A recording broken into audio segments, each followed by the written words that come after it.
Anthony Smith versus Dominick Reyes is official. The UFC posted this today. The fight goes down at UFC 310 on December 7th. Anthony Smith is coming off a unanimous decision loss to Roman Dolidze.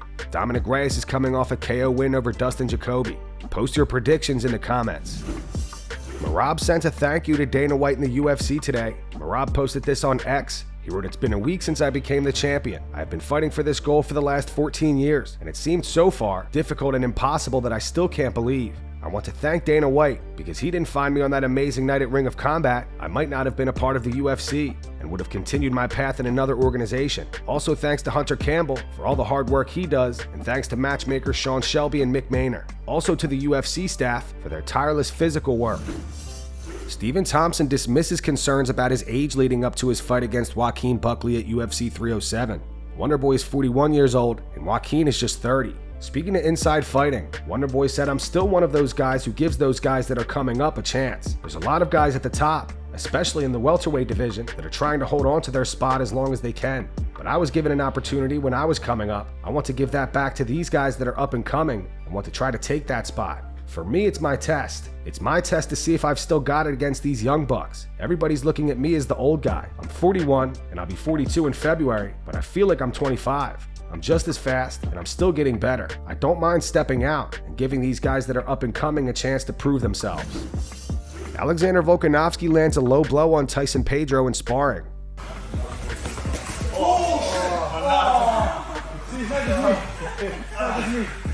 sorry, bro. I didn't even think I was lying. I told you. What, bro? I didn't realize I was that full of this and still got his nuts. And the worst is, was that champion?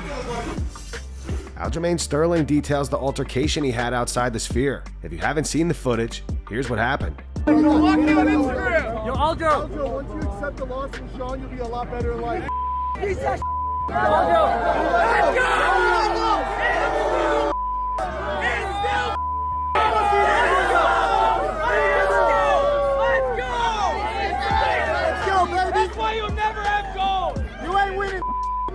Speaking to MMA Today, Aljo said when Merab went on the bus after the Friday evening face-off, we saw a whole bunch of people waving him down. So he gets off the bus to go over. Now his minions, referring to Sean O'Malley, and the other skinny twig were on the other side. I see these guys screaming and yelling, coming all the way back over to be holes. I was like, all right guys, the presser's done. And now you're in our personal space. I told him, dude, you're really close now. And you're being straight up disrespectful. I'm right here now. So if you want to sit behind this, you're not very far away from me. People have gotten way too comfortable with just being complete assholes and thinking that there's nothing wrong with them being assholes. We're not in the same arena where you can chirp and pay up money. Now we're in our personal space. We're working and being professional with what we're trying to do. And you were literally walking over and being a complete prick. There's nothing cool about that whatsoever. Despite saying he had a good time at UFC Noche, Oscar De La Hoya still had some harsh words for Dana White. Oscar posted this video to his Instagram and calls Dana the Fertitta's errand boy. All right, so last weekend gave me some good material, so let's get into it right now. Okay, guys, so UFC Noche. So I was true to my word. I did attend last Saturday. I sat in Turkey's box upstairs, and I have to be honest with you, it was beautiful. It was spectacular. It looked really cool. The production value was there. Everything was amazing. The fights were actually really good. So congratulations to Turkey for footing the bill on this and making his celebration of the Mexican culture come to life. And Dana, I know this wasn't your idea or vision. Nothing ever is at the UFC. You're the Fertitta's errand boy. But I'm always honest and fair, and I want to praise the production. UFC Noche was a good time, and I really enjoyed it. Ray Longo thinks Merab should fight Deiveson Figueiredo next. He, however, thinks the UFC will push Merab to fight Umar Nurmagomedov. Quickly, in the nature of spinning it forward, Merab Dvalishvili and Umar Nurmagomedov, you think that's going to be the fight next? I'm going to say that's the fight they're going to push next, but I would give Figueiredo the fight before Umar at this point. All right, yeah, I think Figueiredo has a case as well. 3 bantamweight wins over elite 35ers, yeah. Yeah, I think so. He was a former champ, and he's doing great in the division now. So I think that fight makes sense. Or if not, but they're going to push for the Umar fight. I'm 100% sure. DJ Dillashaw believes Cory Sandhagen would piece up Sean O'Malley. Hey, Sandhagen, I know you trained with him as well, and then you also fought him. It looks like he's probably going to have to fight Sean now. What do you think about that fight? I think he pieces Sean up. Really? Yeah. I think so. Like, when they were getting ready to give a title fight to someone, I thought that Sandhagen would have been a dope fight for him. But I think Sandhagen's just better at what O'Malley's good at, to be honest. He's just more dangerous, right? But O'Malley's got great feints, That's the fight to make. Yeah, I think so. I honestly, of all the fights I would love to see that fight.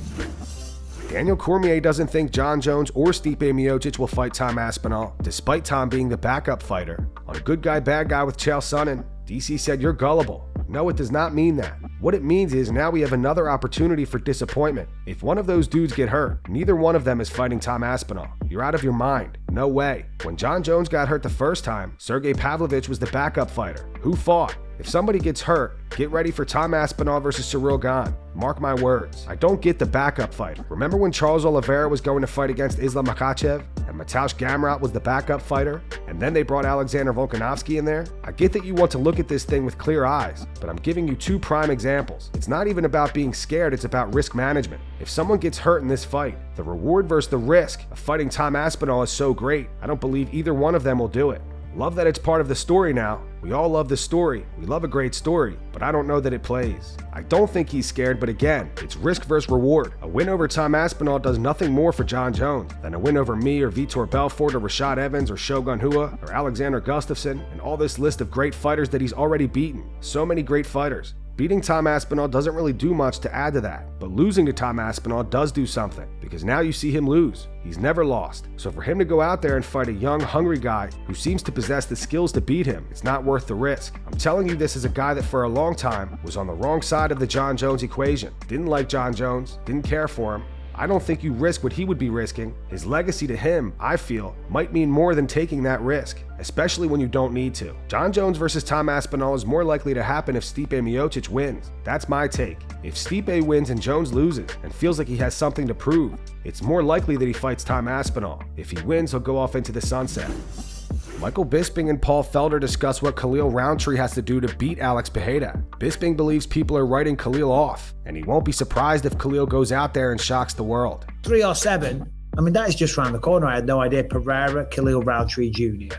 Yes. What do you think about that fight, Man, Paul? I think that is a fight that people are going to sleep on what Rounteee can do in this fight. He's a scary, dangerous guy with absolute crazy knockout power who throws just some wild strikes, man. Good leg kicks.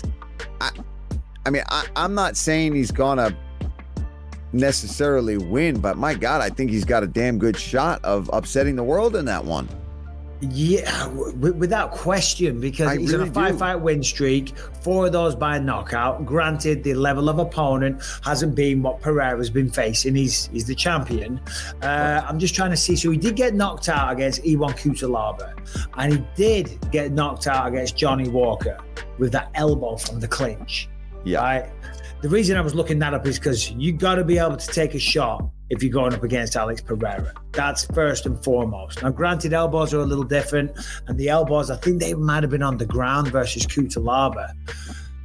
But I'm telling you, I think everyone's overlooking Khalil Rounteee in this fight. I really think it's going to just be who can get something first that can damage, right? Who can go out? I think it's going to be over quick, honestly, with the two of these guys, the way that they hit each other. And I think even for Alex, like, he can't let him just come and start throwing those shots. I think Khalil Rounteee, it would not surprise me if he went out there and shocked the world. A few days ago, Aljamain Sterling announced that he is out of his fight against Movsar Evloev at UFC 307. Bryce Mitchell says he doesn't want to step in on short notice. However, he'd like to fight Movsar. He recalls the last time he took a short notice fight where he got knocked out cold by Josh Emmett. Speaking to the Schmo, Bryce said, "Well, dude, you know what happened the last time I took one on short notice. Hell, dude, it was ugly. So I'm wise enough to respect that I need more training. I want that fight, I'm down. That's all I need is 2 months, and I think that's fair to ask. If he really wants that fight, 2 months is not that long of a wait for what they're paying him. He can survive 2 more months without a paycheck, so I think he should fight me in 2 months. If Aljo doesn't want to fight him in a couple of months because he needs more time, and they need someone, I'm the dude. There's not a bigger draw. I mean, seriously, I'm going to bring the people there. The people want to see me fight Movsar. I want to kick his ass because he's being a little to me. Charles Oliveira explains why he will not judge Michael Chandler for sitting out and waiting for the McGregor fight for 2 years. The rematch between Oliveira and Chandler goes down at UFC 309 on November 16th. In an interview with MMAfighting.com, Oliveira said it's complicated because we're not in his shoes and no one knows what was negotiated. If he waited 2 years without getting paid anything, so that's 2 years away. But do you think someone would wait without getting paid? They did tough, so he definitely made some money there. Was he paid his show money when Conor pulled out of UFC 303?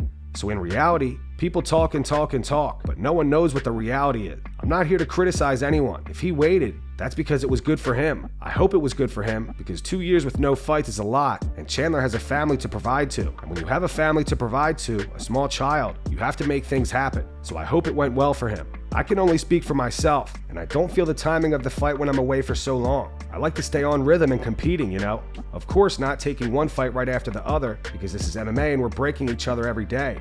But I feel like it takes some time to find myself when I'm away for too long. Chandler hasn't fought in 2 years, and I don't know how he's doing, if he was resting or not. He's still an explosive guy who walks forward. We know we have to stay focused like we have been in my last fights, not worrying about what my opponent can bring to the cage, and more on what I can bring. We'll watch our last fight and his recent one so we can impose the rhythm and do my game and put on a great fight. Like I said, he's very explosive, very dangerous, and he hits hard, so we have to plan things out right to get there 100% for the fight. Am I next in line if I beat McGregor? If that's the plan, then I'm 100% in. But if you say no, you have to choose one of the two, I'm definitely going for the title. If I have the opportunity to fight Conor and we make a lot of money, because he sells a lot and so do I, and we would definitely blow the roofs off with this pay-per-view, not to mention the money off the purse, and I'm still next for the belt, I would definitely do it. Why not? Belal Muhammad reveals he got into an altercation with Kamaru Usman in an unaired episode of the Pound for Pound podcast. Belal says at first it was verbal, and then Usman tried to get physical with him. Like I said, that podcast kind of sucks, but they do have some good guests on there, right? And you know, we made an appearance on there, so it was fun. I'm hoping that they bring out the episode. It was a good one. I wish I had connected with you to go with you because I just heard there was a lot of electricity in the air from a number of sources. I would say this, like they're not very good at talking. So I think I verbally broke down Usman, and I think he got emotionally broken. So then he tried to get physical. But when you try to get physical with the champion, there's levels to this. So we can just we'll just say that. Yeah. I don't really know what to say. I believe the former champ tried to get physical with the current champ, and it was outside the octagon. So I guess we've cracked open a little things. Lou Taylor was there, was he not? No, he wasn't. If Lou Taylor was there, it would have been all out. But Lou Taylor wasn't there. Lou Taylor came out later that night. Lou Taylor's always missing, like he was missing in the elevator.